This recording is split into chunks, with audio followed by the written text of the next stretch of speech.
Principal, Monsieur le chef du deuxième groupe d'opposition.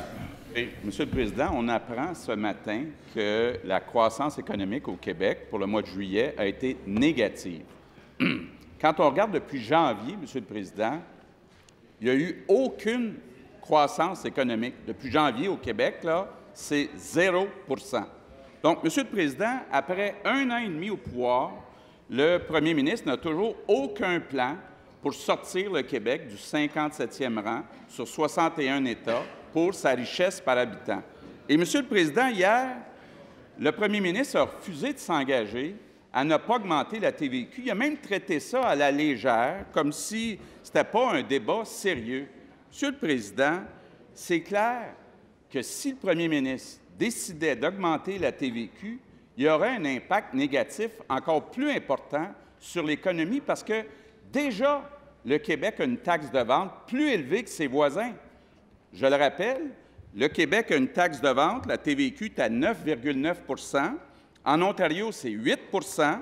Au Nouveau-Brunswick, c'est 8 %. Dans le Maine, c'est 5,5 %. Dans l'État de New York, c'est 4 %. Au New Hampshire, c'est 0 %. Donc, c'est simple. Ce que ça veut dire, c'est que s'il continue à augmenter la TVQ, il y aurait des achats qui se feraient à l'extérieur du Québec.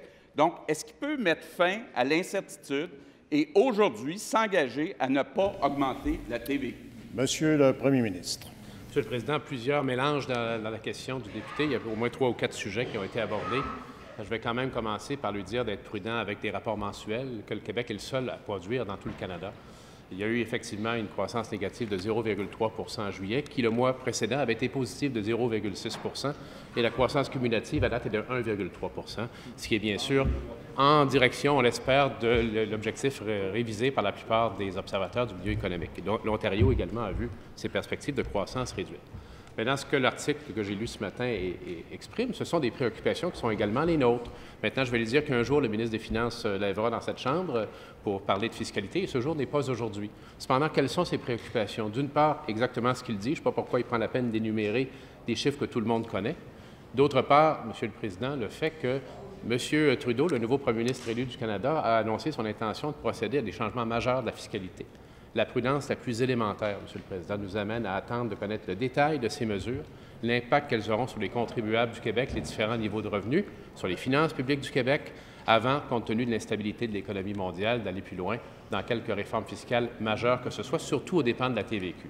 Alors, il dit des évidences que tout le monde connaît. Par définition, une évidence, tout le monde la connaît. Je ne vois pas ce que ça apporte au débat, Monsieur le Président. On est au courant de tout ça. Nous aussi, on sait que la TVQ est élevée au Québec. On le sait très bien. Il n'apporte rien de nouveau, là. Et les causes profondes du ralentissement économique relatif au Québec, plus important qu'ailleurs, il les connaît comme nous. C'est notre faible productivité, il l'a dit, c'est notre démographie qui est insuffisante. Est-ce qu'il a conscience du fait que l'ajout net à la population active du Québec des prochaines années ne va provenir que de l'immigration, Monsieur le Président? Première complémentaire, Monsieur le chef du deuxième groupe d'opposition. Monsieur le Président, le premier ministre devrait répondre aux questions plutôt que d'essayer de donner des leçons de façon arrogante. Les Québécois n'aiment pas ça, cette arrogance. On a un premier ministre.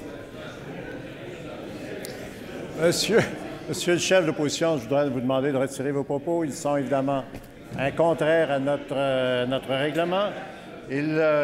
Malheureusement, ils blessent pour rien. Vous retirez vos propos. Premier ministre qui est théorique, qui est loin de la réalité. Ça n'a pas de bon sens dans le contexte économique actuel d'augmenter la TVQ. Est-ce qu'il peut reconnaître que c'est une erreur, prendre position, mettre fin à l'incertitude puis dire non, on n'augmentera pas la TVQ? Monsieur le Premier ministre. Dans autant le ton que la manière de votre collègue, depuis déjà plusieurs mois, pointe la direction vers lui-même quand il parle d'arrogance et de manque de respect envers ses collègues. Dans toutes ces questions, on est très proche de l'insulte, du mépris par rapport aux collègues parlementaires, et je vais lui faire remarquer avec amitié qu'il devrait cesser ce comportement ici à cette Assemblée. Maintenant, Monsieur le Président, un jour, il va y avoir une annonce sur la fiscalité du Québec. Nous sommes tout à fait au courant du fait que la TVQ est déjà élevée, qu'il y a une incertitude compte tenu des mesures fiscales qui seront présentées par le gouvernement fédéral, que la croissance économique mondiale et celle du Canada et du Québec sera probablement moins élevée qu'anticipée. On est tout au courant de ça, Monsieur le Président. On va agir avec prudence et sagesse. Deuxième complémentaire, Monsieur le chef de l'opposition, chef du deuxième groupe d'opposition. Monsieur le Président, on savait que le premier ministre est parfois hautain, mais là, il est déconnecté de la réalité des Québécois. Monsieur le Président, ce serait une erreur. Monsieur le chef du deuxième groupe d'opposition, ça n'a rien d'utiliser des épithètes blessantes ici. Je demanderai de les retirer. Je vous demanderai de les retirer. On va retirer. Vous retirez. Monsieur le chef de l'opposition. Vous retirez vos propos? OK. Allez-y. Président, je donne une nouvelle chance au premier ministre. Est-ce qu'il peut se lever puis mettre fin à l'incertitude puis dire « Je n'augmenterai pas la TVQ ». Est-ce qu'il peut s'engager à ne pas augmenter la TVQ? C'est clair? Monsieur le Premier ministre. Monsieur le Président, quand j'étais enfant, il y avait un dicton, on disait entre nous, dans la cour de récréation, « Celui qui dit, celui qui l'est. » Hein? Je pense qu'on a une belle démonstration de ça ici aujourd'hui. Maintenant, encore une fois,